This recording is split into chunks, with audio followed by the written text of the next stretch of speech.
Ballonnen, visite en gebak bij Therapeutisch Gezinscentrum Meidi in Amwoord. De zorgverleners binnen nu een uur los op de nieuwe wei in het dorp.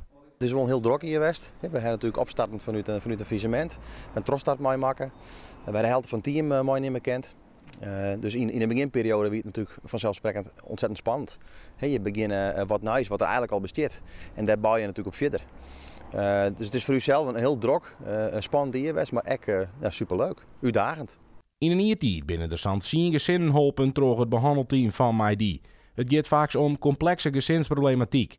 De vraag naar de soorten van zorg neemt nog heel die ta. Het zou mooi zijn dat wij een soort ambulancedienst binnen. Hè? Dat we er op bepaalde momenten binnen en net nodig binnen. Maar eigenlijk zeggen we wel dat we constant een vraag hebben voor opnames.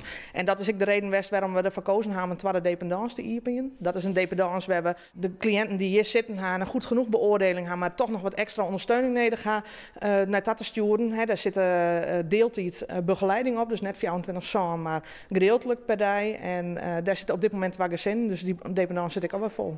Ik denk alleen nog dat we vanuit Meidi in ieder geval de kans krijgen om er zo snel mogelijk bij te werken. Als soms de mem nog zwanger is, dan mogen wij al starten met onze hulp. En ik denk hoe eerder dat je erbij bent, hoe groter de kans van slagen is om het goed genoeg te krijgen.